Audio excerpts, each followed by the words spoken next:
Hello दोस्तों, नमस्कार। आज की वीडियो में आपका स्वागत है। जेठानी जी, मेरे पिता का सम्मान भी आपके पिता के सम्मान के बराबर है। आज घर में एक छोटा सा फंक्शन था। नेहा सभी 28 दिन पहले ही एक बेटी को जन्म दिया है। बस उसी का कुआं पूजन था। नेहा के पति समीर बिजनेस मीटिंग के कारण बाहर गए हुए थे। इस कारण ज़्यादा बड़ा प्रोग्राम नहीं किया गया। बस कुछ खास रिश्तेदारों को बुलाया गया था। नेहा अपने कमरे में अपनी 28 दिन की बेटी माही को दूध पिला रही थी कि उसकी छोटी बहन आरती ने उसके कमरे में प्रवेश किया। उसे देखते ही नेहा बोली, अरे आरती, इतनी जल्दी खाना खा भी लिया तूने? अभी तो आई थी बाहर। नहीं दीदी, अभी बाहर और मेहमान खाना खा रहे हैं, इसलिए मैं अंदर आ गई। उसकी बातें सुनकर नेहा थोड़ी हैरान हुए बोली, अच्छा, फिर पापा कहाँ हैं? पापा बाहर बरामदे में बैठे हुए हैं अकेले। अचानक नेहा के इस संक्षिप्त सवाल से आरती झींप गई। वह बोली, कुछ नहीं। नेहा को समझते देर नहीं लगी कि पापा इन बड़े लोगों के बीच में खुद को अकेला महसूस कर रहे हैं, या फिर शायद उन्हें जानबूझकर अकेला महसूस कराया जा रहा है। समीर और नेहा की लव मैरिज थी। समीर एक अमीर घर का बेटा था, वहीं नेहा एक मध्यम वर्गीय परिवार की बेटी है। शादी होकर जब ससुराल आई तो ससुराल में सास तो नहीं थी, पर एक जेठानी थी जो अपनी पूरी मनमानी करती है। अपने आगे तो वो नेहा को कुछ भी नहीं समझती थी। कारण सिर्फ इतना सा था कि वो एक अमीर घराने की बेटी और समीर अपने बड़े भाई रजत के साथ ही पारिवारिक बिजनेस संभालता था। रजत जहाँ शहर में रहकर बिजनेस संभालता था, वहीं समीर को अक्सर बिजनेस मीटिंग के लिए बाहर जाना पड़ता था। घर की बागडोर पूरी तरह से उसकी जेठानी सुप्रिया के हाथों में थी। नेहा के आने के बाद सुप्रिया अपने आप को किसी सास से कम नहीं समझती थी। खुद तो दिन भर आराम करती और नेहा पर हुक्म चलाती। हालांकि घर में नौकर चाकर थे, पर सुप्रिया हमेशा नेहा पर टोका टोकी करती रहती थी। नेहा कभी समीर से कहती तो समीर उसे ही समझा देता, अरे भाभी ने कई सालों से घर खुद संभाल रखा है, उन्हें तुमसे बेहतर पता है कि घर को किस तरह संभाला जाता है, इसलिए इतना ज़्यादा ध्यान मत दिया करो। नेहा को भी समीर की बात सही लगती, इसलिए वो चुप रह जाती। पर सुप्रिया की ये खासियत थी कि जब उसके मायके से कोई भी आता तो उनकी मेहमान नवाजी में कोई कमी नहीं छोड़ती, लेकिन जब नेहा के मायके से कोई आता तो उन्हें अनदेखा ही करती।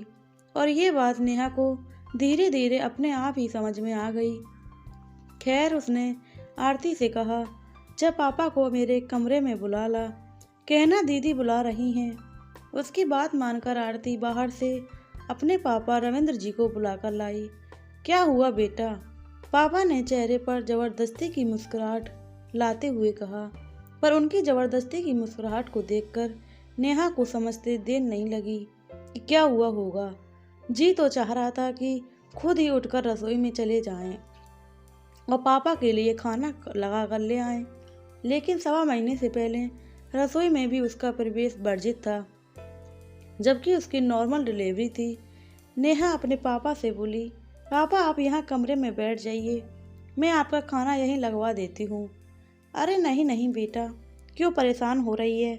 जब सब लोग खा लेंगे तब मैं और आरती भी खाना खा लेंगे, तो फिलहाल तो मेरी अभी नन्ही सी गुड़िया पर ध्यान रख। पापा नेहा को बहलाते हुए बोले, मैं कौन सा खाना परोस रही हूँ पापा, मैं तो पिंकी को बोल दूंगी। कहकर नेहा ने घर में काम करने वाली पिंकी को आवाज़ लगाई। उसकी आवाज़ सुनकर पिंकी दौड़ी दौड़ी कमरे में आई। क्या हुआ भाभी, कुछ चाहिए था? पिंकी, पापा और आरती का खाना यहाँ मेरे कमरे में ही लगा दे। पापा को दवाई भी लेनी होती है और फिर मम्मी भी घर पर अकेली है, उनकी तबीयत भी खराब हो रही है, तो उन्हें देर भी हो रही है। जी भाभी, अभी खाना लगाती हूँ। कहकर पिंकी फटाफट अपने कमरे से बाहर निकल गई। नेहा ने आरती और पापा को वहीं पास रखी कुर्सी पर बिठा दिया, लेकिन 15-20 मिनट हो गए, पिंकी लौटकर ही नहीं आई। आखिर नेहा ने पिंकी को दोबारा आवाज़ लगाई, लेकिन 5 मिनट ऊपर हो गए, पिंकी कमरे में नहीं आई। आखिर नेहा उठकर कमरे के बाहर जाने लगी तो पापा बोले, अरे बेटा, क्यों परेशान हो रही है? वो किसी काम में बिजी होगी, कोई बात नहीं पापा, आप परेशान मत हो, मैं देख लूँगी, कहकर नेहा बाहर आई। रिश्तेदारों के नाम पर सिर्फ सुप्रिया के परिवार वाले ही बैठे थे, जिनसे वो हंसी ठिठोली कर रही थी, जबकि बाकी रिश्तेदार शायद जा चुके थे, इसलिए कोई नज़र नहीं आया।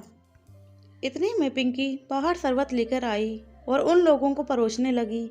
इतने में नेहा बोली, पिंकी, पापा और आरती के लिए फटाफट से खाना लगा दो, उन्हें देर हो रही है। अचानक नेहा की आवाज़ सुनकर सबका ध्यान नेहा की तरफ गया तो सुप्रिया बोली, अरे नेहा, तुम बाहर क्यों निकल आई? पिंकी अभी खाना परोस तो रही थी, उसके पास सुनकर बोली, भाभी, पापा को देर हो रही है, उन्हें घर भी जाना है। अरे ऐसा कौन सा बिजनेस है तुम्हारे पापा का जो वो नहीं जाएंगे तो नुकसान हो जाएगा? सुप्रिया की बड़ी बहन ने नेहा से ठिठोली करते हुए कहा। उसकी बात सुनकर वहाँ बैठे सब लोग हंस दिए, पर नेहा ने ना तो जवाब दिया और ना ही उनकी तरफ ध्यान दिया। उसने दोबारा पिंकी को कहा, पिंकी, जल्दी से मेरे कमरे में खाना ले आओ, और पलट कर अपने कमरे में आ गई। कुछ ही देर में पिंकी फटाफट 2 थालियां लगाकर ले आई। पापा और आरती को खाना खाने लगे, लेकिन नेहा का ध्यान थाली पर गया। उसमें पूड़ी चावल, गोभी की सूखी सब्जी और काजू कतली ही थे, जबकि घर में मटर पनीर, मिल्क केक, गुलाब जामुन भी बने थे। इतने में पिंकी गर्मा गर्म पूरी परोसने आई तो नेहा ने इशारे से अपने पास बुलाया और धीरे से कान में कहा, मटर पनीर, मिल्क केक और गुलाब जामुन क्यों नहीं लेकर आई? सुनकर पिंकी चुप हो गई और चेहरा नीचे कर लिया। नेहा को समझते देर नहीं लगी कि जरूर सुप्रिया ने उसे मना किया होगा। आखिर नेहा खुद उठी और वहां से सीधे रसोई में पहुंच गई। वहां जाकर 2 प्लेट्स में मिल्क केक, गुलाब जामुन रखे, वहीं 2 कटोरी में मटर पनीर की सब्जी डालकर ट्रे में रखकर अपने कमरे की तरफ जाने लगी। जब ट्रे लेकर वो हॉल में से गुजरी तो सुप्रिया ने टोक दिया, नेहा, तुम्हें पता नहीं क्या, 1.25 महीने से पहले रसोई में जाना वर्जित होता है, फिर तुम ये सब सामान क्यों लेकर जा रही हो? नेहा ने एक नज़र उठाकर सुप्रिया की तरफ देखा और बिना कुछ जवाब दिए अपने कमरे में चली गई। अपने कमरे में जाकर मिठाई और पनीर की सब्जी अपने पापा और आरती को परोस दी। सुप्रिया को नेहा के इस बर्ताव से बड़ा गुस्सा आया। थोड़ी देर बाद जब नेहा के पापा और आरती खाना खाकर वहां से रवाना हुए तो नेहा खुद उन्हें दरवाजे तक छोड़ने आई। उसे पता था कि उसके पापा और आरती के लिए वो निकल कर नहीं आएगा। उन्हें विदा कर वो जब वो अंदर आई तो अपने परिवार वालों के सामने ही सुप्रिया नेहा पर चिल्ला पड़ी, क्या समझती हो तुम अपने आप को? घर की छोटी बहू हो, छोटी बहू ही बनकर रहो, हमारे सिर पर चढ़कर तांडव करने की जरूरत नहीं है। किससे पूछकर तुम रसोई में कदम रखा? पूरी रसोई गंदी कर दी। अरे 1-2 चीज़ नहीं परोसती तो क्या गलत हो गया? उन्हें कौन सा इतना सब कुछ खाने की आदत है? बस भाभी, बहुत बोल लिया आपने। जैसे मैं इस घर की बहू हूँ वैसे आप भी घर की बहू हैं। रिश्तेदार तो दोनों के एक समान हैं। जो सभी रिश्तेदारों को परोसा गया वो मेरे पापा और बहन को क्यों नहीं परोसा गया? आखिर इतना भेदभाव क्यों? नेहा ने जब पलटकर सबके सामने जवाब दिया तो सुप्रिया तिलमिला गई। आखिर अपने मायके वालों के सामने अपनी बेइज्जती होते देख सुप्रिया बोली, तुम अपने पापा की बराबरी मेरे परिवार वालों से कर रही हो। उन्होंने जब मुझे विदा किया था ना, खूब दहेज देकर विदा किया था। अरे तुम तो उनके नाखून की धूल के बराबर भी नहीं हो। अरे मेरे पापा ने तो मुझे राजकुमारी की तरह पाला है। तुम्हारे उस फटीचर भाभी, अपनी जवान को यहीं रोक लो, बेहतर होगा आपके लिए। आपके पापा ने आपको राजकुमारी की तरह पाला है तो मेरे पापा ने भी मुझे राजकुमारी की तरह पाला है। हर पिता अपने बच्चों के लिए बेहतर ही करता है। जिस तरह आपके पापा का सम्मान है उसी तरह मेरे पापा का भी सम्मान है। ज़्यादा जवान चलाने से अच्छा है चुप रहो। अच्छा, ज़्यादा जवान चलाने लगी है तुम्हारी। अरे वो तो मेरा देवर तुमसे शादी करने की जिद कर चुका था, वरना तुम्हारे जैसी को मैं अपने घर पर भी ना भटकने दूं। बस करो सुप्रिया, जो जगह तुम्हारी इस घर में है वही जगह नेहा की भी है। बड़ी होकर भी तुम इस तरह की हरकत करोगी उम्मीद नहीं थी तुमसे। अचानक रजत ने अंदर आते हुए कहा। रजत को अंदर देखते ही सुप्रिया अचानक चुप हो गई।